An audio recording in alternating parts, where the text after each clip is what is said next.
ప్రేమనమ్మకం కలిగిన మా కన్న తండ్రి, మీ ఉన్నతమైన అతి పరిశుద్ధమైన నామానికి సాయంకాలం వేళ వందనాలు తండ్రి. పిల్లలుగా మేమంతా కూడి ఆయన మరొక మారు దివ్యమైన మీ వాక్కులను నేర్చుకున్నట్టు మేమంతా ఆశపడుతుండగా మీ ఆత్మ సహాయాన్ని మాకు అనుగ్రహించండి. ఉన్నతమైన సంగతులను మాకు నేర్పించారు తండ్రి.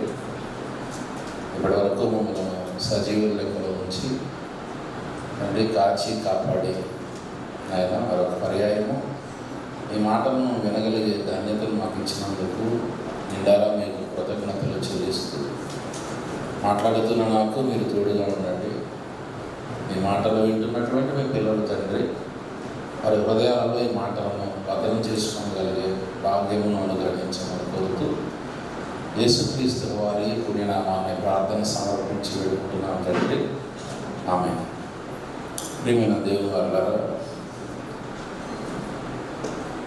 యూనివర్సిటీలో ఉన్నటువంటి మరి పాఠాలలో ఉన్నటువంటి ఒక పాఠం, MDH ఫస్ట్ ఇయర్లో ఉన్నటువంటి ఒక పాఠం వశీకరణం అనేటువంటి పాఠాన్ని మనం అంతా కలిసి ఆలోచిద్దాం. వశీకరణం అనేటువంటి పాఠాన్ని మనం అంతా కలిసి ఆలోచించేద్దామండి. వీళ్ళరా ఈ భూమి మీద ఎన్నో సాధించినటువంటి నరుడు ఏమండి తాను ఈ శరీరంలో ఎవరి కొరకు బ్రతకటానికి మరి భూమి మీదకి వచ్చాడో, లేక ఎవరిని సాధించడానికి ఈ భూమి మీదకి వచ్చాడో మరి తెలుసుకోకపోవడం అన్నది విచారం. ప్రియులరా, ఒక భార్య తన భర్త తనకే చెందాలి, తన భర్త మనసులో నాకు తప్ప వేరే ఎవరికి చోటు ఉండకూడదు అని ఒక భార్య అనుకుంటుంది. అలాగే ఒక భర్త కూడా తన మనసులో నా భార్య మనసులో నేను తప్ప ఇంకెవరో ఉండకూడదు. అలాగే తల్లిదండ్రులు కూడా వారి పిల్లలు మరి వాళ్ళ పిల్లల మనస్సుల్లో మేము తప్ప ఇంకెవరో ఉండకూడదు. అలాగే ఒక ప్రియుడు ప్రియురాలు వారిరువురు ఎలా ఆలోచిస్తారంటే, వారిరువురు మనస్సుల్లో వాళ్ళు మరి అధికారంలో ఉన్నప్పుడు ప్రజల గుండెల్లో కలకాలం మేము నిలిచిపోవాలి అని ఎన్నో పథకాలు ప్రవేశపెడుతూ ఉంటారు, ఏవేవో మాటలు చెప్తుంటారు, ఎన్నో హామీలు ఇస్తుంటారు, వాటిని రుజువు చేయడానికి ప్రయత్నం చేస్తుంటారు. ఈ తపనంతా ఎందుకు అని అంటే, శాశ్వతంగా ప్రజల గుండెల్లో నిలిచిపోవాలని, ఒక స్థానాన్ని సంపాదించుకోవాలి అని తపన. ప్రియులరా, మనుషులంతా మనుషుల హృదయాలలో చోటు సంపాదించుకోవడానికి ప్రయాసపడుతుంటే ఈ సమయంలో దేవుడు ఒక ప్రశ్న అడుగుతున్నాడు. ఫిలిప్పీలకు రాసిన పత్రిక 2వ అధ్యాయం 21వ వచనం మనం చూడగలిగితే, ఫిలిప్పీలకు రాసిన పత్రిక 2వ అధ్యాయము 21వ వచనం చూడగలిగితే, అందరూ దేవుడు అంటున్నాడు, అందరూ అంటున్నాడు. చూడండి, అందరూ తమ సొంత కార్యములనే చూచుకొనుచున్నారు కానీ యేసుక్రీస్తు కార్యముల వైపు ఎవరు చూడరు. అంటే యేసుక్రీస్తు మనస్సులో చోటు సంపాదించుకోవాలి, లేక తండ్రి మనస్సులో చోటును సంపాదించుకోవాలి అని ఎవ్వరూ ఆలోచించటం లేదు అని దేవుడు తన మనసులో ఉన్నటువంటి బాధను వ్యక్తపరుస్తున్నాడు. ఏమండి, ఏ మనిషి అయినా దేవుని మనసులో చోటు సంపాదించుకోవాలి, లేక దేవునిని వశపరచుకోవాలి, దేవుణ్ణి లోబరుచుకోవాలి అని ఈ భూమి మీద ఉన్నటువంటి మనుషుల్లో ఎవరు ఆలోచిస్తారు? ఎంతమంది ఆలోచిస్తారు? ఆలోచించండి. దేవుని మనస్సులో చోటు సంపాదించుకోవాలి. కాబట్టి ఎంతమందికి ఉంటుంది ఈ ఆలోచన? ఎంతమందికి ఉంటుంది అసలు? ఆ దిశగా ఎంతమంది ప్రయత్నం చేస్తారు? కాబట్టి అందుకనే బైబిల్లో వ్రాయబడినటువంటి భక్తులు కొందరే. బైబిల్లో వ్రాయబడినటువంటి భక్తులు కొందరే, తక్కువ మంది. చూడండి, తక్కువ మంది. ఎవరు వారంతా అంటే దేవుని మనసులో చోటును సంపాదించుకున్నవారు, ఏమండి, దేవునిని వశపరుచుకున్నటువంటి వారు, దేవుణ్ణి తమ వైపుకు తిప్పుకున్నవారు. అలాంటి వాళ్ళు ఈ చరిత్రలో భూమి మీద మనుషులు పుట్టినప్పటి నుంచి ఎప్పటి వరకు దేవుని వశపరుచుకుని దేవునిని లోపరుచుకున్నటువంటి వారు, భక్తులుగా ఉన్నటువంటి వారు బైబిల్లో మనకు చాలా తక్కువ మంది కనపడతారు. ఏమంటే బైబిల్లోనే కనపడతారు, చాలా తక్కువ మంది మనకు కనపడుతున్నారు. ఏమండి, అసలు దేవుణ్ణి లోపరుచుకుంటే లేక దేవునిని వశపరుచుకుంటే ఏం జరుగుతుంది?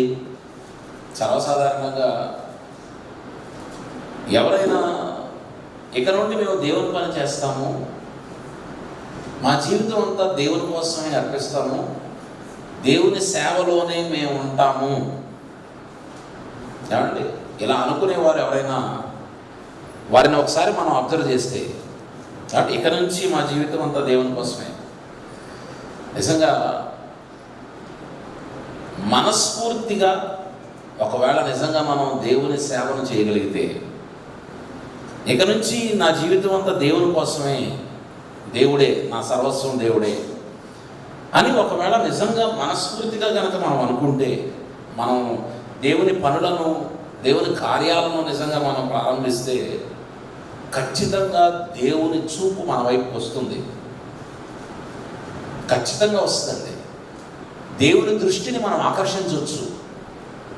అసలు దేవుణ్ణి వశపరచుకోవటం అనేది ఏమన్నా అసాధ్యమైనటువంటి విషయమా, ఇది కాని విషయమా, లేదా వల్లగాని పని అని మనం ఆలోచిస్తే అదేమీ వల్లగాని పనివి కాదు. మనుషులు చేయలేని పని, సాధించలేనిది ఏమీ కాదు. నిజంగా దేవుణ్ణే మనం వశపరుచుకోగలిగితే, దేవుణ్ణే మనం సాధించుకోగలిగితే చాలా అద్భుతాలు జరుగుతాయి. మనిషి ఏదైనా సాధించగలడు.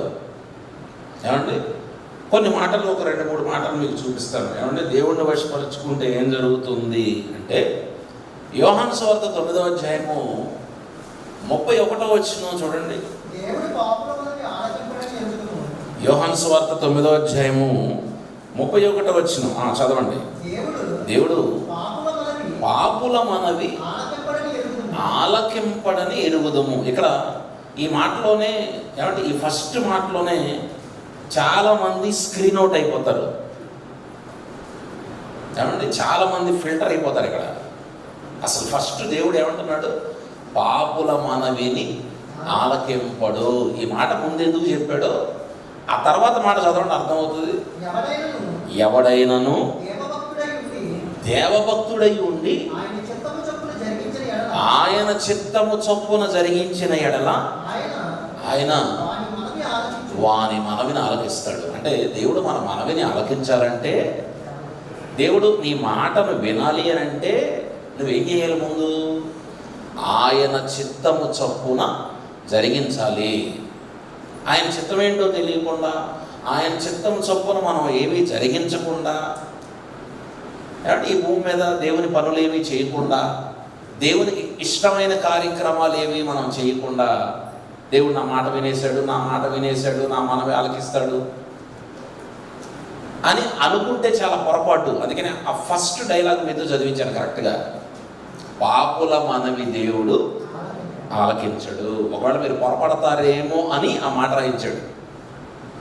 ఒకవేళ మనం పొరపడతామేమో అని. కాబట్టి సర్వసాధారణంగా మనిషి సైకాలజీ ఎలా ఉంటుందంటే, ఏదన్నా మనం ప్రార్థన చేసి ఒక విషయాన్ని దేవుణ్ణి అడిగామనుకోండి, అది పొరపాటున జరిగిందనుకోండి, అప్పుడు మనం ఏమనుకుంటాం? ఏదన్నా ప్రార్థన చేసి ఒక విషయం అడిగాం దేవుణ్ణి, అది పొరపాటున జరిగింది అనుకోండి, వెంటనే ఏమనుకుంటాం మనం? ఖచ్చితంగా దేవుడు నా మనవిని ఆలకించాడు అనుకుంటాం, అనుకోమా? ఇప్పుడు ఇక తర్వాత మాటను చదవం మనం. ఏం మాట అది? చదువుకున్నారు కదా, రెండో మాట. ఎవడైనాను దైవభక్తుడై ఉండి ఆయన చిత్తమును జరిగించిన ఎడల అది. మరి చిత్తం జరిగించకుండా, దేవుని చిత్తాన్ని మనం జరిగించకుండా భక్తుడు అయి ఉండి, భక్తుడని చాలామంది పేర్లు పెట్టుకుంటారు, అంతే కదండి. భూమి మీద చాలామంది భక్తులు లేరా? చాలామంది భక్తులు ఉన్నారు. భక్తులని పిలువబడేవాళ్ళు 300 మంది ఉన్నారు. కానీ ఎవరైనా దైవ భక్తుడై ఉండి ఆయన చిత్తము చొప్పున జరిగించిన ఎడల దేవుడు వాని మనవిని ఆలకిస్తాడు. అదేంటో నేను చెప్తాను తర్వాత. అసలు ఎలాంటి మనవో, ఆ మనవులు ఎలాంటివో చెప్తాను మీకు. ఇంకో మాట కూడా చూద్దాం. ఏమంటే కీర్తనల గ్రంథం 145వ అధ్యాయము 19వ వచనం చూడండి. కీర్తనల గ్రంథం 145వ అధ్యాయం 19వ వచనం. తన యందు భయభక్తులు గల వారి కోరిక ఆయన నెరవేర్చును, వారి మొర ఆలకించి వారిని రక్షించును. ఇక్కడ కూడా ఏమండి, ఇక్కడ కూడా మనకు ఒక విషయం అర్థమవుతుంది. దేవుడు ఏం చెప్తున్నాడంటే, తన యందు భయభక్తులు గల వారి కోరిక ఆయన నెరవేరుస్తాడు, వారి మొరను ఆలకించి ఆయన వారిని రక్షిస్తాడు. తన యందు భయభక్తులు గల వారి కోరిక. వాస్తవానికి తన యందు భయభక్తులు కలిగిన వారు ఎవరు అని మనం ఆలోచిస్తే ఇంకొక హింట్ ఉంది దీనికి. తన యందు భయభక్తులు కలిగిన వారు ఎవరు అంటే, కీర్తన గ్రంథం 34వ అధ్యాయము, ఏమంటే కీర్తన గ్రంథము 34వ అధ్యాయము 15-16 వచనాలలో ఇక్కడ చూడండి. యెహోవా దృష్టి అది నీతిమంతుల మీద ఉన్నది. యెహోవా దృష్టి ఎవరి మీద ఉంది? నీతిమంతుల మీద ఉన్నది. ఇప్పుడు తన యందు భయభక్తులు గలవారి అనగానే తన యందు భయభక్తులు గల వారు ఎవరు? దైవభక్తులు లేక భక్తులు అనబడే అందరూ కాదు. ఏమంటే నేను భక్తుడిని అని చెప్పుకునే వారు అందరూ కాదు. చాలామంది చెప్పుకోవచ్చు, కానీ దేవుడి దృష్టి ఎవరి మీద ఉంది అంటున్నాడు? నీతిమంతుల మీద ఉన్నది.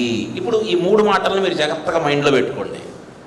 ఏమంటే ఫస్ట్ ఒక మాట చదివించాను, యోహాను 9:31లో, ఎవడైనా దైవభక్తుడై ఉండి ఆయన ఇష్టం చొప్పున జరిగించిన ఎడలాంటి వాని మనవిని దేవుడు ఆలకిస్తాడు. నెంబర్ 1. నెంబర్ 2 ఏమనుకున్నా? తన యందు భయభక్తులు గల వారి కోరిక ఆయన నెరవేరుస్తాడు. తన యందు భయభక్తులు గలవారు ఎవరు అని అంటే నీతిమంతులు. ఈ 3 పాయింట్లు మీరు జాగ్రత్తగా మైండ్లో పెట్టుకోండి. ఇప్పుడు యాకోబు పత్రికలో ఏలియా గారు చేసినటువంటి ప్రార్థన గురించి ఒక మాట ఉంటుంది. యాకోబు 5:12 చదవండి. ఏమండి యాకోబు పత్రికలో 5వ అధ్యాయము 16-17 క్షమించండి 16-17 వచనాలు చదవండి. మీ పాపములను ఒకరితో ఒకడు ఒప్పుకోనండి.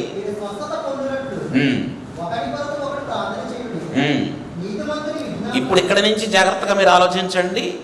నీతిమంతుని విజ్ఞాపన మనఃపూర్వకమైనదై బహు బలము గలదై ఉంటుంది. ఆలోచించండి.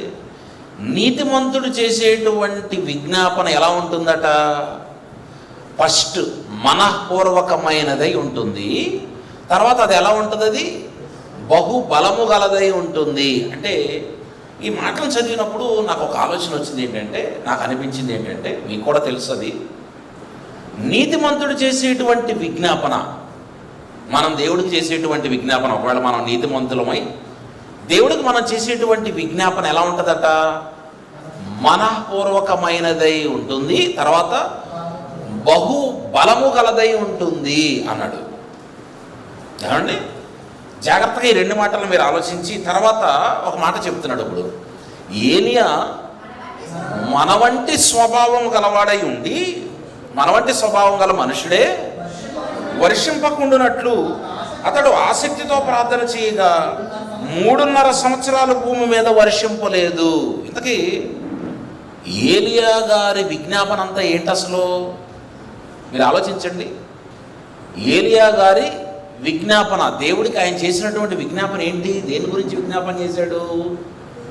ఈ భూమి మీద 3.5 సంవత్సరాల పాటు వర్షం కురవకూడదు, అది దేవుని విజ్ఞాపన. మా ఇంట్లో గేదె పోయిందండి, తప్పిపోయింది, త్వరగా అది దొరికేటట్లు దేవా నీ సహాయం చేయి. ఇది కాదు విజ్ఞాపన. ఒకటి నెంబర్ 1. ఇంకేం చెప్తాం మనం? ఇంకేవో మనం విజ్ఞాపనలు చాలా ఉంటాయి కామెడీగా, అంతే కదా? చాలా కామెడీగా చాలా మనం బోల్డని విజ్ఞాపనలు ఉంటాయి మన దగ్గర. ఏమండి, కడుపుతో ఉన్న వారి కొరకు ప్రార్థన, డెలివరీ అయిన వారి కొరకు ప్రార్థన, మోకాళ్ళ నొప్పులకు ప్రార్థన, ఎన్నో రకాల విజ్ఞాపనలు ఉంటాయి. కానీ ఏలియా గారి బాధ అంతా ఏంటంటే, ఆయన విజ్ఞాపన అంతా దేని గురించి? ఈ భూమి మీద ఒక 3.5 సంవత్సరాల పాటు నేను చెప్తున్నాను, వర్షం అనేది కురవకూడదు. ఇప్పుడు ఏలియా గురించి చెప్పబడిన మాట ఏంటి? నీతిమంతుని విజ్ఞాపన ఎలా ఉంటుంది అన్నాడు? మనఃపూర్వకమైనదై బహుబలము గలదై. ఎందుకు దేవుడు ఆ మాట వాడాడో తెలుసా? ఆ మాట ఎందుకు వాడాడో తెలుసా అండి? మీకు 1 రాజుల గ్రంథంలో ఏలియా గారు ఒక ఛాలెంజ్ చేస్తాడు. 1 రాజుల గ్రంథం 18వ అధ్యాయము 36వ వచనాన్ని దగ్గరకు వస్తే సందర్భం ఏంటంటే, ఇక్కడ సందర్భం ఏంటంటే, ఏమంటే అవతల వైపు బయలు ప్రవక్తలు ఉన్నారు, ఇటువైపు ఈయన ఒక్కడే ఉన్నాడు, ఏలియా ఒక్కడే ఉన్నాడు. ఇప్పుడు ఛాలెంజ్ ఏంటి? ఇక్కడ పోటీ ఏంటి అని అంటే, అదిగో మీరు బయలు ప్రవక్తలు నమ్ముకున్నటువంటి ఆ బయలు దేవత గొప్పదా, లేకపోతే నేను నమ్మినటువంటి యెహోవా గొప్పవాడా? ఇది ఛాలెంజ్. అక్కడ ఏమంటే ఒక బలిపీఠం కట్టారు, ఒక ఎద్దుని నరికి మొత్తం అక్కడ పడే దాని మీద వేశారు, నీళ్లు పోసారు, అంటే ఫుల్గా తడిపేశారు, నిప్పు లేదు, ఏమీ లేదు. ఇప్పుడు ఎవరు శక్తిమంతులు? అసలు ఎవరు నిజమైనటువంటి దేవుడు? ఏ అగ్ని రాజేయకుండా ఫుల్గా చంపి తడిపేసినటువంటి ఆ ఎద్దు, ఆ బలిపీఠం అంతా తగలబడిపోవాలి. ఎవరు చేయగలరు ఇది? ఏలియా అంటున్నాడు, నేను చేస్తాను. ఇప్పుడు టాస్ వేయమన్నాడు. టాస్ వేయండి. ఎవరికి ముందు ఛాన్స్? మీకే ముందు ఛాన్స్ ఇస్తున్నాను, మీకే ముందు ఛాన్స్. ట్రై చేయండి మీరు. ఏమంటే ట్రై చేయండి అన్నాడు. అవ్వలేదు. తర్వాత ఏలియా రంగంలోకి తిరిగాడు, అయిపోయింది. ఇప్పుడు ఏలియా మాట్లాడుతున్నటువంటి మాటలను మీరు చూడండి. 18వ అధ్యాయము 36వ వచనంలో, అస్తమయ నైవేద్యము అర్పించు సమయమున ప్రవక్తగా ఏలియా దగ్గరికి వచ్చి ఇలాగూ ప్రార్థన చేశాడు, యెహోవా అబ్రహాము, ఇస్సాకు, యాకోబుల దేవా, ఇశ్రాయేలీల మధ్య, చూడండి ఇక్కడ జాగ్రత్తగా మీరు ఈ మాటలు వినండి, ఇశ్రాయేలీల మధ్య నీవు దేవుడవై ఉన్నావనియు నేను నీ సేవకుడినై ఉన్నాననియు ఈ కార్యములన్నీయు నీ సెలవు చేత చేసితివనియు ఈ దినమున కనపరచుము. యెహోవా నా ప్రార్థన ఆలకించి యెహోవావైన నీవే దేవుడవై ఉన్నావనియు నీవు వారి హృదయములను నీ తట్టుకు తిరగజేయుదువనియు ఈ జనులకు తెలియనట్లుగా నా ప్రార్థన అంగీకరించు. ఏం మాట్లాడుతున్నాడు చూడండి ఏలియా. అసలు ఏలియా ప్రార్థనలో స్వార్థం లేదు. నాకు అర్థమైంది అది. ఏలియా చేసేటువంటి విజ్ఞాపనలో స్వార్థం లేదు. అంటే తన అవసరాల కోసం తను విజ్ఞాపన చేయటం లేదు. ఇక్కడ ఎందుకు చేశాడో తెలుసా? నువ్వే దేవుడవై ఉన్నావు అని ఇక్కడ నిరూపించబడాలి. ఇశ్రాయేలీల మధ్య, ఈ ప్రజల మధ్య నువ్వే దేవుడు అని, నేను నీ సేవకుడినని, ఇవన్నీ దానికోసమే నేను అరేంజ్ చేశాను, ఇవంతా నేనే సిద్ధం చేశాను. ఇవన్నీ ఎందుకు? నువ్వే దేవుడు అని నేను నిరూపిస్తున్నాను. ఇక్కడ నిరూపించాలి. అందుకోసం నేను విజ్ఞాపన చేస్తున్నాను, అందుకోసం నేను ప్రార్థన చేస్తున్నాను. కాబట్టి నా మనవిని మీరు విజ్ఞాపన చేస్తే అప్పుడు మీ విజ్ఞాపన ఎలాంటిది? మనఃపూర్వకమైనది. మరియు ఆ విజ్ఞాపన ఎలా ఉంటుందో తెలుసా? బహు బలము గలదై ఉంటుంది అంటున్నాడు దేవుడు. ఏమండి, మీకు మీ మీ అవసరాల కోసం, మేలుల కోసం, ఉపకారాల కోసం, మీ లబ్ధి కోసం, మీ స్వార్థం కోసం, లేక మన స్వార్థం కోసం మనం చేసే ప్రతి విజ్ఞాపన కోసం దేవుడు ఆలోచించట్లేదు. అసలు ఈ గోడలు దాటి బయటికి కూడా వెళ్ళవు. అవి ఏవి గోడలు దాటి బయటికి వెళ్ళవు. ఏమంటే ఇప్పుడు మనం మేలుల కోసం, మన ఆశీర్వాదాల కోసం, మన సొంత స్వలాభం, మన స్వార్థాల కోసం మనం ప్రార్థన చేసేసామండి, ఇవన్నీ జరిగిపోతున్నాయండి మా ఇంట్లో, దేవుడు మా కుటుంబం మీద గొప్ప ఆశీర్వాదాలన్నీ కురిపిస్తున్నాడండి అని అంటే, మరి అన్యులకు, దేవుడిని నమ్మని వారికి కూడా ఇంతకంటే ఎక్కువ మేలులు, ఆశీర్వాదాలు జరుగుతున్నాయి. మరి ఆలోచించండి, మీరు జరగటం లేదా వాళ్ళ కుటుంబాలలో? మనకంటే ఆర్థికంగా బాగుంటున్నారు, సామాజికంగా బాగుంటున్నారు, అన్ని రంగాలలో వాళ్ళు అభివృద్ధి చెందుతున్నారు. ఒక నీతిమంతుడి విజ్ఞాపన ఇలా ఉండదు, స్వార్థపూర్వకంగా ఉండదు. నీతిమంతుడి విజ్ఞాపన, ఒక నీతిమంతుడి విజ్ఞాపన ఎలా ఉంటుందో తెలుసా? దేవుణ్ణి నిరూపించేదిగా ఉంటుంది. నిరూపించాలి, మన విజ్ఞాపన అదే అయి ఉండాలి. దాని గురించే మాట్లాడుతున్నాడండి. ఆ పై వచనాలన్నీ కీర్తనల గ్రంథంలో మీకు చూపించిన వచనం కానివ్వండి, యోహాను సువార్త 9వ అధ్యాయం 31లో మీకు చూపించిన మాట కానివ్వండి, కీర్తన 145:19లో ఏమండి, తన యందు భయభక్తులు గల వారి కోరిక ఆయన నెరవేర్చును, ఆయన వారి మొర ఆలకించి వారిని రక్షించును. దేవుడు నిన్ను రక్షించాలి అన్నా, నీ మొర ఆయన వినాలి అన్నా, నేను భక్తుడిని, నా మాట ఆయన వినాలి అని నువ్వు అనుకున్నా, నువ్వు చేసే విజ్ఞాపనలు, నువ్వు చేసే ప్రార్థనలు స్వార్థపూరితమైనవై ఉండకూడదు. నువ్వు చేసే ఏ ప్రార్థనలో అయినా దాని వెనక కారణం ఏమై ఉండాలో తెలుసా? నీ దేవుణ్ణి నిరూపించేదై ఉండాలి. దాని వెనక అర్థం, లేక దాని వెనక ఆంతర్యం ఏదై ఉండాలి అని అంటే, నీ దేవుడు గొప్పవాడు అని సమాజం గుర్తించే మాటలు నువ్వు చెప్పేదై ఉండాలి, నిరూపించేదై ఉండాలి. అప్పుడు నిజంగా దేవుడు నీ మాటను ఆలకిస్తాడు. అప్పుడు జరిగే కార్యక్రమాలు ఎలాగుంటాయి తెలుసా? దేవుడు చేసే కార్యక్రమాలు ఎలాగుంటాయి తెలుసా? 3.5 సంవత్సరాలు ఈ భూమి మీద మనం ప్రార్థన చేస్తే అయిపోతా? ఎందుకు జరగట్లేదు ఇవన్నీ? మనం ప్రార్థన చేస్తే 3.5 సంవత్సరాలు ఎందుకు ఆగవు? ఏలియా చేస్తే ఆగిపోయినాయి. మళ్ళా వర్షం కావాలంటే మళ్ళా 3.5 సంవత్సరాల తర్వాత మళ్ళా వర్షం వచ్చేసింది, పంటలు విస్తారంగా పండేసినాయి. చూడండి, భక్తులంటే వాళ్ళు, నీతిమంతులంటే వాళ్ళు, వాళ్ళ ప్రార్థన ఎలా ఉంటుందన్నాడు? మనఃపూర్వకమైనదై. మనఃపూర్వకమైనది అంటే అర్థం ఏంటంటే, గుండెలు బాధేసుకొని కొండలు ఎక్కేసి, ఏమండి, పెద్ద పెద్ద కొండలు ఎక్కేస్తారు చాలామంది, అక్కడికి ఎక్కేసి తెల్లబట్టలు వేసుకొని గుండెలు బాదుకొని ఏడ్చి అంటే మనఃపూర్వకమైనది అంటే మరి ఎలాగ అర్థమైంది? మనఃపూర్వకమైనది నీతిమంతుని విజ్ఞాపన అంటే ఎలాగ అర్థమైందంటే ఇది ఎలాగ అర్థమైంది. ఏలియా చేస్తున్నటువంటి ప్రార్థన చూడండి. ఇంకా చాలామంది భక్తులు ఉన్నారండి, భక్తులు చాలామంది ఉన్నారు. మరొక భక్తుడు అబ్రహాము. దేవుడు ఎప్పుడునండి ఒక మనిషిని సెలెక్ట్ చేసేటప్పుడు, లేక ఒక వ్యక్తిని సెలెక్ట్ చేసేటప్పుడు, ఒక భక్తుడిని సెలెక్ట్ చేసేటప్పుడు నెంబర్ 1 ది బెస్ట్ సెలెక్ట్ చేస్తాడు. గుర్తుపెట్టుకోండి, ఒక క్లాస్లో ఒక 50 మంది పిల్లలు ఉన్నారనుకోండి, లేక 100 మంది పిల్లలు ఉన్నారనుకోండి, లేక ఒక కాలేజీలో ఒక 1000 మంది పిల్లలు ఉన్నారు. ది నెంబర్ 1 పిల్లడు అంటే ఎవరన్నా చెప్తారు? సర్వసాధారణంగా మంచి మార్కులు, అంతే కదండి. 1000కి 990 మార్కులు వచ్చినట్టు ది బెస్ట్ నెంబర్ 1 అంటే అందరి చూపు ఎవరి మీద ఉంటుంది? ఇక వాడి మీదే ఉంటుంది. ఎందుకంటే వాడు ఎంత ఇంటెలిజెంట్ అండి, వాడు 1000 మార్కులకి 990 సాధించాడు అని అంటే స్టేట్ నెంబర్ 1 అండి.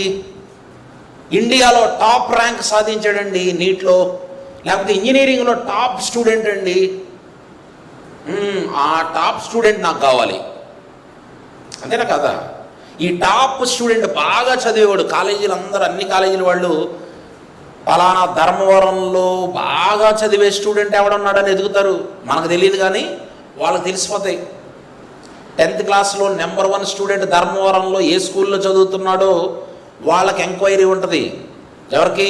కాలేజీలు వాళ్ళు. నెక్స్ట్ ఇంటర్మీడియట్లో ఎలాంటి వాళ్ళని సెలెక్ట్ చేసుకుంటారు అంటే, ఫలానా ఏమంటే స్వర్ణభారతి స్కూల్లో టాప్ స్టూడెంట్ ఉన్నాడు, వాడిని ఎలాగైనా సరే మా కాలేజీ తీసుకెళ్ళిపోవాలి. రే, నీకు ఎడ్యుకేషన్ ఫ్రీ, నీకు హాస్టల్ ఫ్రీ, నీకు భోజనం అన్నీ ఫ్రీ మొత్తం. ఎందుకు? వాడు కాలేజీలోకి వెళ్తే, ఇంటర్మీడియట్ చదివితే తర్వాత వాడికి ఏమొస్తుంది? State rank. అంటే నెంబర్ 1 సెలెక్ట్ చేస్తాం కదా మనం ఎప్పుడు. దేవుడు కూడా భక్తులలో, నీతిమంతులలో ఆయన సెలెక్ట్ చేసుకునేటప్పుడు ఎలాంటి వాళ్ళని సెలెక్ట్ చేసుకుంటాడో తెలుసా అండి? మోషే గారి గురించి వ్రాయబడినటువంటి మాట మీకు తెలుసు కదా. ఏం చెప్పబడింది మోషే గారి గురించి? ఆయన చెప్పండి, అతడు నా ఇల్లంతటిలో నమ్మకమైన వాడు, భూమి మీద ఉన్న వారందరిలో. అంటే భూమి మీద ఉన్న సాత్వికుల లిస్ట్ అంతా తీసుకుంటే ఆ లిస్టులో ఆయన ఎక్కడున్నాడు? ఫస్ట్. చూసారా ఆ మాట వాడాడు చూడండి, ఆ మాట వాడాడు చూడండి. భూమి మీద ఉన్న వారందరిలోకి మోషే మిక్కిలి సాత్వికుడు, అంటే టాప్ పొజిషన్లో ఉన్నాడు చూడండి. దేవుడి సెలక్షన్ అలా ఉంటుంది. దేవుడు సెలెక్ట్ చేసుకునే వాళ్ళు అలా ఉంటారు.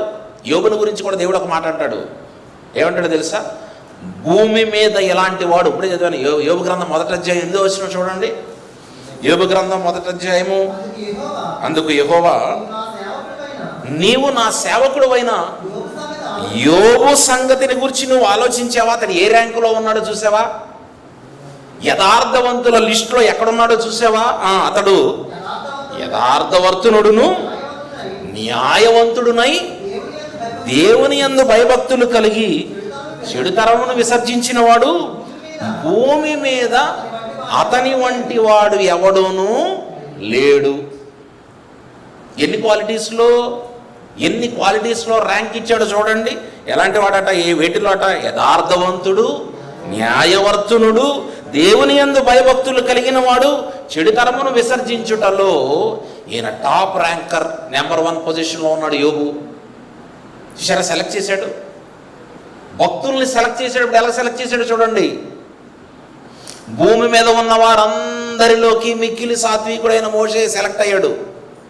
యోబు యథార్థవంతుడు, న్యాయవంతుడు, చెడుతనమును విసర్జించిన వాడు, భయభక్తులు కలిగిన వాటిలో నెంబర్ 1 పొజిషన్. ఏలియా మనఃపూర్వకమైన విజ్ఞాపన చేస్తాడు, చాలా రోషం కలిగిన వాడు. అసలు ఈ భూమి మీద ఆయనంత రోషం కలిగిన వాడు ఎవడు లేడు. చూసారా? నీలో ఉన్న దేవునికి ఉపయోగపడే ఏ క్వాలిటీలోనైనా సరే నువ్వు ఆయన దగ్గరికి నువ్వు వెళ్ళిపోవాలంటే, ఆయన ఆలోచనలోకి నువ్వు వెళ్ళాలి అని అంటే ఆ క్వాలిటీలో నువ్వు నెంబర్ 1 పొజిషన్లో ఉండాలి. రోషం కలిగి ఉన్నావా దేవుని కోసం? అట్లయితే ఆ రోషం కలిగిన వాళ్ళ లిస్టులో కూడా నువ్వు ఎక్కడ ఉండాలి? నెంబర్ 1. దేవుని దృష్టి నీ మీదకి రావాలంటే నువ్వు నెంబర్ 1 పొజిషన్లో ఉండాలి.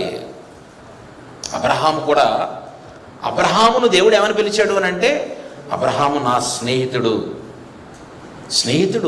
దేవుడికి చాలామంది స్నేహితులు ఉండొచ్చు, భక్తులందరూ ఆయనకి స్నేహితులు అవ్వవచ్చు.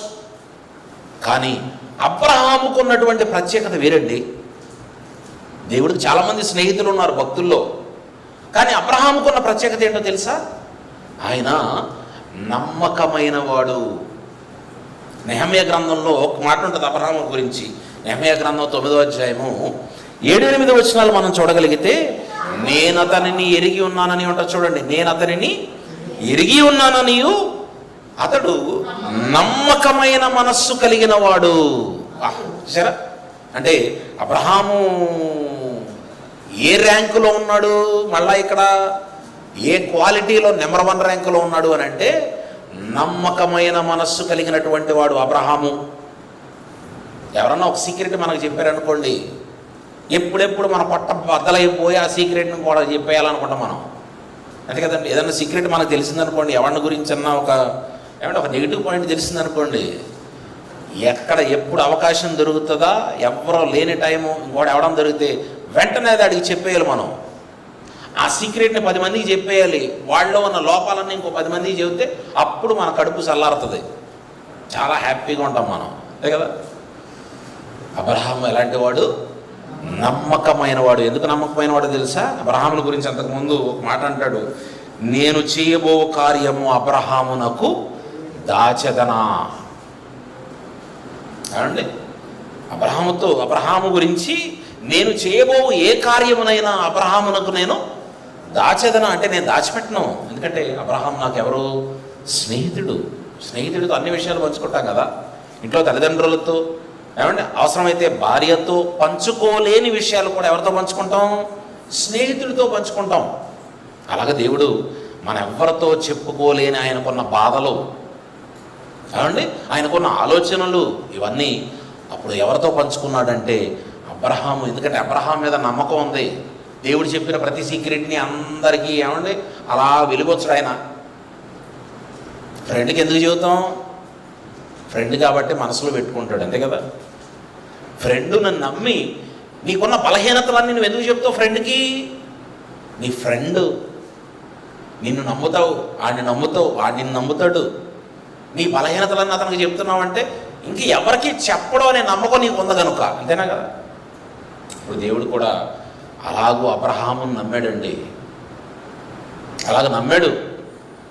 నమ్మకమైన మనస్సు కలిగిన వాడు అబ్రహాము. ఎంత మంచి సర్టిఫికెట్ చూడండి, ఎంత మంచి సర్టిఫికెట్ అండి.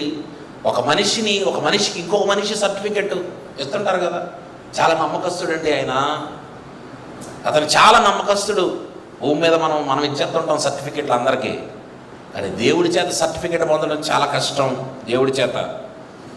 మరొక భక్తుడు మోషే, ఇందా చదువుకున్నాం కదా మనం. మోషే నా ఇల్లంతటిలో నమ్మకమైన వాడు, భూమి మీద ఉన్న వారందరికంటే ఆయన మిక్కిలి సాత్వికుడు అని వ్రాయబడింది ఆయన గురించి. దావీదు దగ్గరకు వస్తే దావీదుని గురించి వ్రాయబడినటువంటి ఒక మాట అపోస్తల కార్యాలు 13వ అధ్యాయంలో 22వ వచనం. తర్వాత అతను తొలగించి దావీదును వారికి రాజుగా ఏర్పరిచాడు. మరియు ఆయన నేను యెషయి కుమారుడైన దావీదును కనుగొంటిని అంటున్నాడు. చూడండి, యెషయి కుమారుడైన దావీదును కనుగొంటిని అంటే ఆయన నెంబర్ 1 ర్యాంకులో ఉన్నాడు. మళ్ళీ అక్కడ ఉన్నటువంటి వాళ్ళందరిలో ఆయన టాప్ మోస్ట్ ర్యాంకులో ఉన్నట్టుగా నేను కనుగొంటిని. అతడు నా ఇష్టానుసారుడైన మనుషుడు. ఇప్పుడు దావీదు ఏ ర్యాంకులో ఉన్నాడు అని అంటే దేవుని ఇష్టాలను నెరవేర్చేటువంటి వారందరి లిస్టులో ఆయన టాప్లో ఉన్నాడు, ఫస్ట్ ర్యాంకులో ఉన్నాడు. అతడు నా ఉద్దేశములన్నీ నెరవేర్చినని చెప్పి అతన్ని గూర్చి పరలోకపు తండ్రి సాక్ష్యం ఇచ్చాడు, సర్టిఫికెట్ ఇచ్చాడు. నిజంగా దావీదు దేవుణ్ణి ఎంత ప్రేమించాడో. ధర్మశాస్త్రాన్ని గురించి ఏమంటే దావీదు రాసినటువంటి మాటలు మనకు తెలుసు కదా. ధర్మశాస్త్రం ఎంత గొప్పది, నీ ధర్మశాస్త్రం ఎంత గొప్పది, నేను దివారాత్రం దాన్ని ధ్యానిస్తాను, నీ ఆజ్ఞలు కట్టడాలంటే నాకు చాలా ఇష్టం, అవి న్యాయవంతమైనవి, నేను ఎప్పుడు వాటిని మరిచిపోను, నేను చదువుతూనే ఉంటాను, ఎప్పుడు అసలు మరిచిపోలేదు, నేను చాలా యథార్థవంతుడిగా నీ కట్టడలను నేను అనుసరించాను, బాల్యము నుండి నీ భక్తిలో నేను పెరిగాను అని దేవుడితో చెప్పుకుంటుంటాడు దావీదు. ఆ పచ్చిక బయళ్లలో ఏమన్నా గొర్రెలను మేపుకుంటూ అస్తమాటు 24 గంటలు ఆయన ఆలోచన అంతా, దావీదు ఆలోచన అంతా దేవుడి మీదే ఉంటుంది. ఏమండి, అందుకనే నా ఇష్టానుసారుడైన మనుష్యుడు, ఆయన నా చిత్తాన్ని నెరవేర్చడంలో, నా ఇష్టాలను నెరవేర్చడంలో ఆయన టాప్ 1 ర్యాంకులో ఉన్నాడు దావీదు, ఫస్ట్ పొజిషన్లో ఉన్నాడు. అందుకనే నేను అతనిని కనుగొన్నాను, ఫైండ్ అవుట్ చేశాను, నేను అతను కనిపెట్టాను. అందుకనేనండి ఈ ప్రపంచంలో ఎవరికి తెలియని ఎన్నో సీక్రెట్స్ దావీదుకి చెప్పాడు దేవుడు. అవును కదా, చెప్పండి. 139వ కీర్తన అంతా మీరు చదివితే ఏమండి, ఈరోజు ప్రపంచంలో గైనకాలజిస్టులకు తెలియని సీక్రెట్స్ అన్నీ అందులో ఉన్నాయి, డాక్టర్స్కి తెలియని సీక్రెట్స్ అన్నీ అక్కడ ఉన్నాయి. గర్భంలో శిశువును దేవుడు ఎలా రూపిస్తాడు, అసలు అవన్నీ రహస్యమందు నేను పుట్టిననాడు అంటాడు. ఇవన్నీ అంత నాలెడ్జ్ ఎలా వచ్చింది దావీదుకి అంటే ఆయన దేవునికి ఇష్టానుసారుడైన వాడు, ఆయన ఇష్టములన్నీ, ఆయన చిత్తములన్నీ ఈ భూమి మీద నెరవేర్చిన వాడట. చూసారా, చిత్తములన్నీ, దేవుని చిత్తాలన్నీ నెరవేర్చినవాడు. నిజంగా భక్తిలో ఇలాంటి టాప్ లెవెల్కి కనుక మనం రీచ్ అవ్వగలిగితే, ఏమండి, యోబు గారి ర్యాంకు మనం చూసాం, అబ్రహాం గారి ర్యాంకును మనం చూసాం, ఏమండి, మోషే గారి ర్యాంకును చూసాం, దావీదు గారి ర్యాంకును చూసాం. వీళ్ళందరూ ఎట్లా ఉన్నారు? అందరూ ఫస్ట్ టాప్ ర్యాంక్. భూమి మీద భూమి మీద భూమి మీద భూమి మీద అంటున్నాడు. భూమి మీద నెంబర్ 1, భూమి మీద నెంబర్ 1, భూమి మీద నెంబర్ 1. మనం ఆంధ్రప్రదేశ్లో నెంబర్ 1 అనుకుంటాం. ఆంధ్రప్రదేశ్లో నెంబర్ 1 అయితే గొప్ప అనుకుంటాం మనం. అప్పుడప్పుడు ఈ రిజల్ట్స్ రాగానే ర్యాంకులు ఎత్తారు చూడండి, 1 1 2 2 3 3 3 4. ఎక్కడివి? ఆంధ్రప్రదేశ్లో. ఏమండి, దేవుడు అంటున్నాడు భూమి మీద అని మాట్లాడుతున్నాడు చూడండి. అన్ని గొప్ప సీక్రెట్స్ దేవుడు నిజంగా దావీదుకు చెప్పాడు అని అంటే, దావీదు దేవుని మనసును దోచుకున్నాడు. భక్తులందరూ దేవుని మనసును దోచుకున్నారు. భక్తులందరూ దేవుడిని ఏం చేశారంటే వశపరుచుకున్నారు, లోపరుచుకున్నారు, ఆయన వైపుకు తిప్పుకున్నారు. ఆయన తమ వైపుకు తిప్పుకున్నారండి భక్తులంతా. యెహోషువ ప్రార్థన మీకు తెలుసు కదండి, నేను నా ఇంటి వారు మేమందరం ఎవరు సేవించినా సేవించకపోయినా నేను నా ఇంటి వారు యెహోవాను సేవిస్తాం, మేము నిలబడతాం, నీ కోసం మేమే నిలబడతాం. నిలబడ్డాడండి. ఆనాడు ఇశ్రాయేలు ప్రజలందరిలో టాప్ పొజిషన్, భక్తిలో టాప్ పొజిషన్లో ఉన్నాడు ఆనాడు ఇశ్రాయేలీల్లో. వారంతా దేవుడి వలన ఎన్నో మేలులు అద్భుతాలు అన్నిటిని అనుభవించారు, కానీ దేవుడి మీద తిరగబడ్డారు, దేవుడిని మర్చిపోయారు, నశించిపోయారు. అందుకనే ఆనాడు 40 సంవత్సరాల క్రితం బయలుదేరినటువంటి ఇశ్రాయేలీయులలో 1 మాత్రమే కనానులో ప్రవేశించారు. అందులో మొదటివాడు యెహోషువ.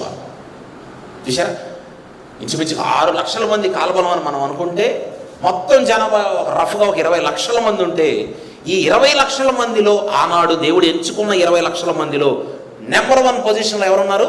యెహోషువ ఉన్నాడు. చూశారా, మళ్ళీ ఇక్కడ కూడా టాప్ ర్యాంకర్ని ఎన్నుకున్నాడు. యెహోషువని టాప్ ర్యాంకర్ని ఎన్నుకున్నాడు. చూడండి, ఇశ్రాయేలీలందరిలో నెంబర్ 1 నువ్వు, అందుకనే నువ్వు వెళ్తావు, నెక్స్ట్ కాలేబు వెళ్తాడు.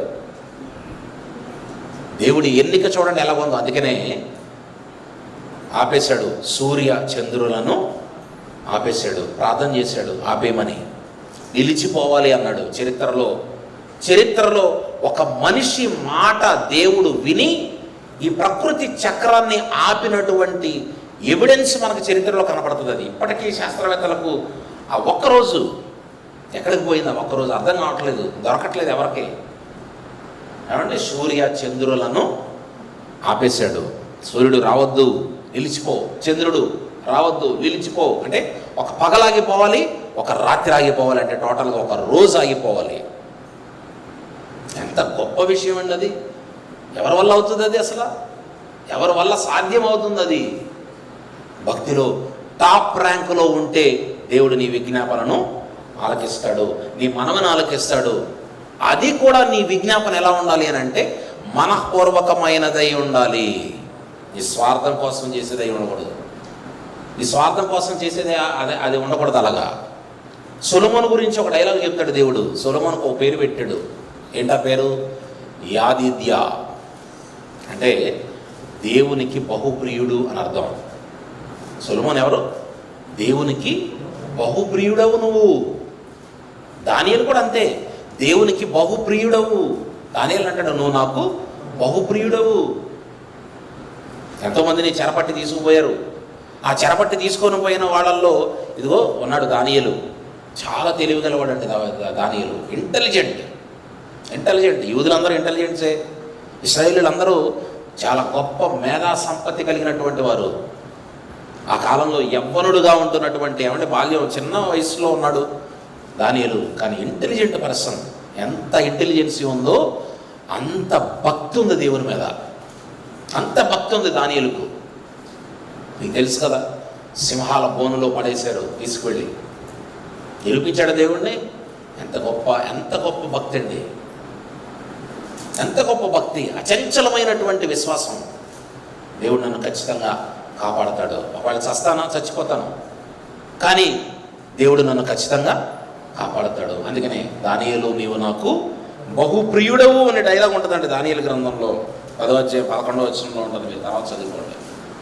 దానియేలు నీవు నాకు బహుప్రియుడవు. ఏమండి, ఇర్మియా గారి గురించి వ్రాయబడినటువంటి ఒక మాట ఉంటుంది, గర్భములో నేను నిన్ను రూపింపక మునుపే.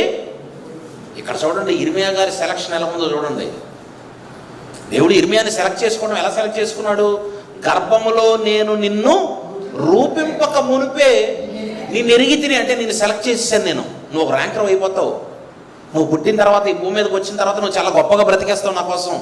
నాకు ముందే తెలుసు, అసలు గర్భంలో నిన్ను రూపించక ముందే నీ గురించి నాకు బాగా తెలుసు.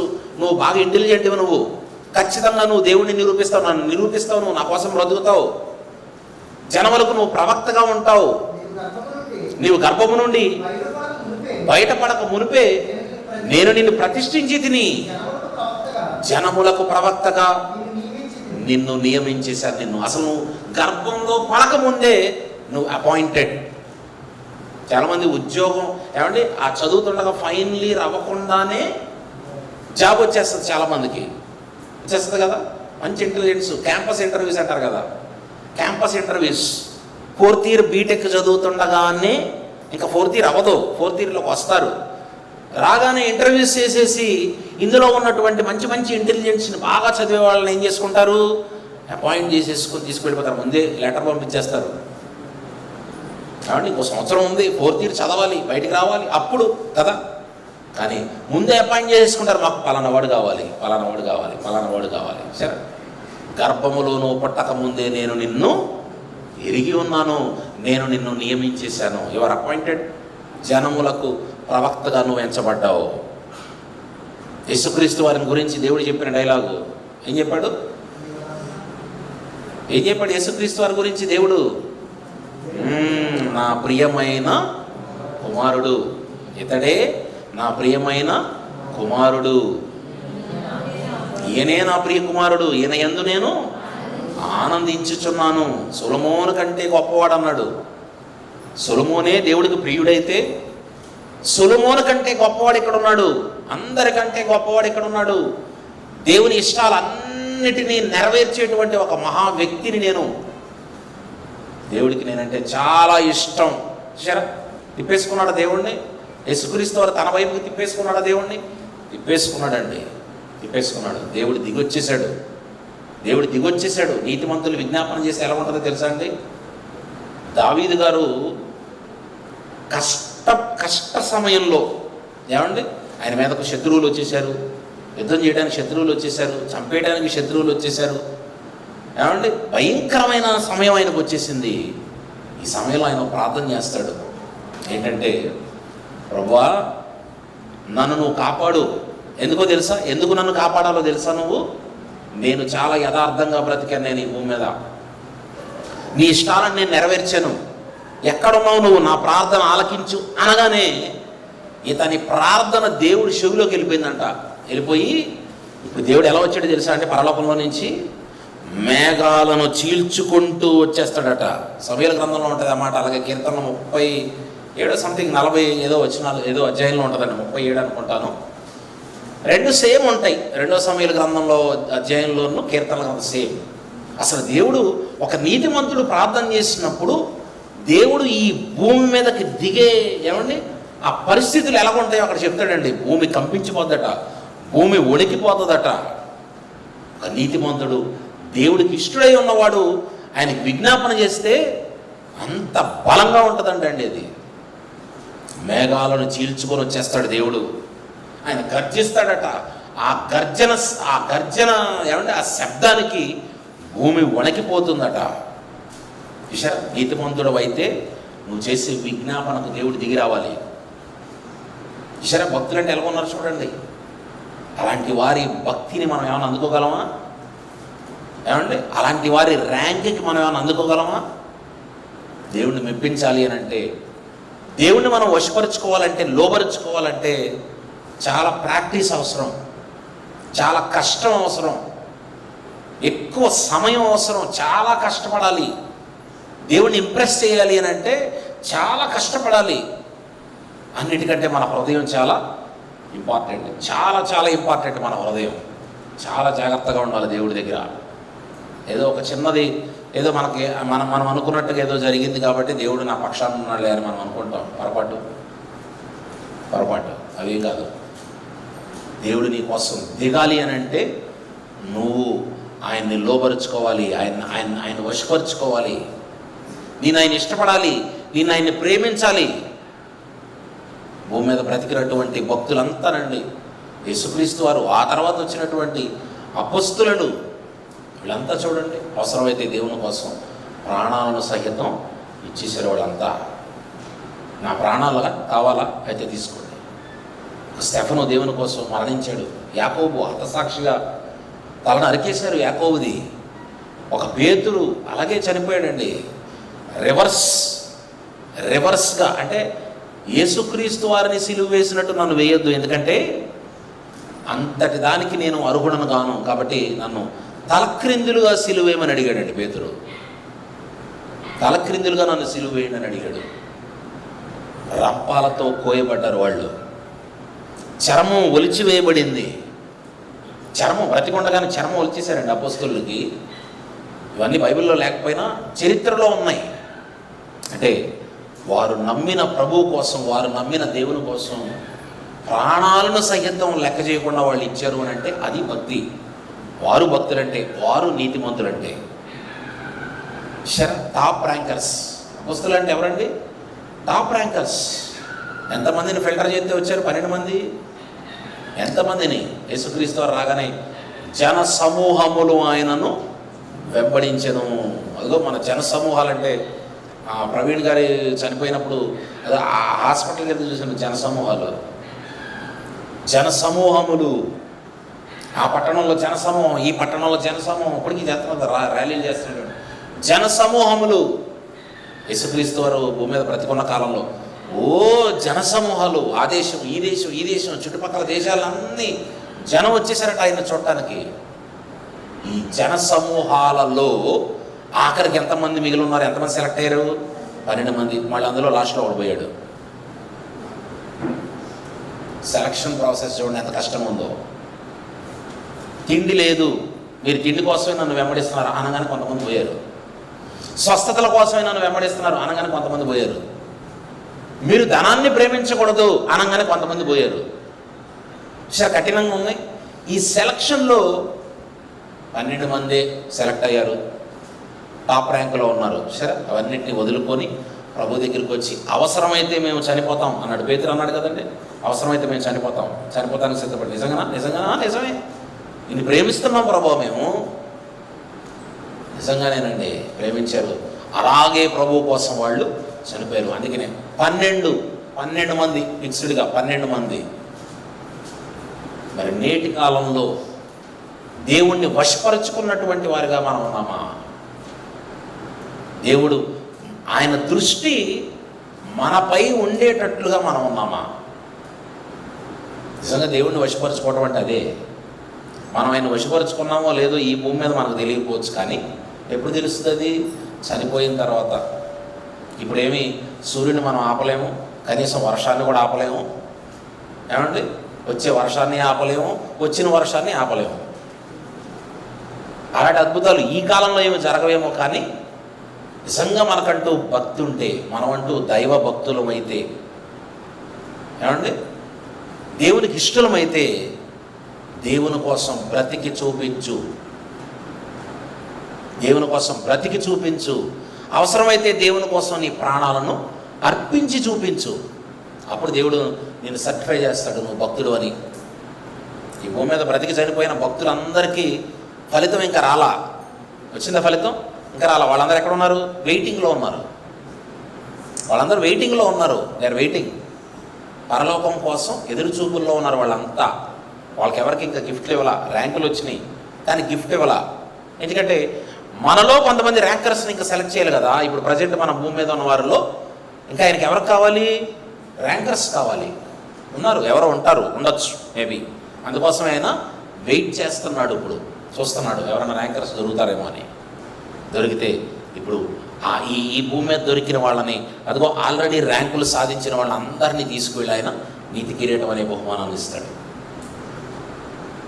అదేంటండి, దేవుణ్ణి వశపరుచుకుంటే, లోబరుచుకుంటే అది మనం సాధించేది. ఈ భూమి మీద ఎవరినో సాధించడానికి ఎంతమందిని సాధించినా, ఒక భర్త భార్యను సాధించిన, భార్య భర్తను సాధించిన, తల్లిదండ్రులు పిల్లలను సాధించిన, పిల్లలు తల్లిదండ్రులను సాధించిన, మాస్టార్ని పిల్లలు సాధించిన, పిల్లలను మాస్టార్ సాధించిన, అధికారులు ఈ ప్రజలందరి మనసుల్లో స్థానాన్ని సాధించిన ఇవన్నీ ఈ 60-70 ఏళ్ల చరిత్రతో ముగిసిపోతాయి. ఇవన్నీ కూడా ఈ భూమి మీద ఎవరి చరిత్రలు ఈ భూమి మీద లేవు, గతించిపోయినాయి ఇవన్నీ. ఒకనాడు విజయనగర సామ్రాజ్యాన్ని పరిపాలించిన ఎవరు? శ్రీకృష్ణదేవరాయలు చరిత్ర. ఏంటని చరిత్ర? రోడ్లపై వీధులలో, ఏమంటే ఆ మట్టి వీధులలో వజ్రాలను కుప్పలుగా పోసి అమ్మారట. వచ్చిన వైడూర్యాలను బంగారానికి అసలు విలువే లేదు, వెండికి అసలు విలువే లేదు, వజ్రాలు పోసి అమ్మినటువంటి విజయనగర సామ్రాజ్యం పరిపాలన ఏమైంది? ఇప్పుడు ఎవరైనా గుర్తుపెట్టుకున్నారా? పోనీ ఆ వంశీకులు ఎవరైనా ఈ భూమి మీద ఉన్నట్లుగా వాళ్ళ తరాలలో ఎవరైనా మనుషులు ఉన్నట్టుగా ఎవరైనా కనపడుతున్నారా? మనిషి చరిత్ర ఈ భూమి మీద నీ కొరకు నువ్వు బ్రతికితే, మనుషుల కోసం నువ్వు బ్రతికితే, మనుషుల హృదయాలలో స్థానాన్ని సంపాదించుకోవడానికి ఒకవేళ నువ్వు బ్రతికితే నీ చరిత్ర భూస్థాపితం అయిపోద్ది. దీన్ని ఎవరు గుర్తుపెట్టుకోరు, మనుషులు ఎవరు గుర్తుపెట్టుకోరు, ఎందుకంటే వాళ్ళ చరిత్రలు కూడా గతించిపోతాయి. దేవుని చరిత్రలో నువ్వు నిలబడాలి అని అంటే, దేవుడు నిన్ను జ్ఞాపకం ఉంచుకోవాలి అని అంటే, పరలోకంలో నిత్యము నీ చరిత్ర నిలబడాలి అని అంటే ఈ భూమి మీద దేవుని కోసం బ్రతకాలి. కానీ ఈరోజు మనుషులందరినీ ఒకడు సాధించాడు, మనుషులందరినీ ఒకడు వశపరుచుకున్నాడు. ఎవడవాడు? వాడే అపవాది. మనందరినీ వాడే వశపరిచేసుకున్నాడు. వాడి వశం అయిపోయాం. మనుషులందరూ వాడి వశం అయిపోయారు.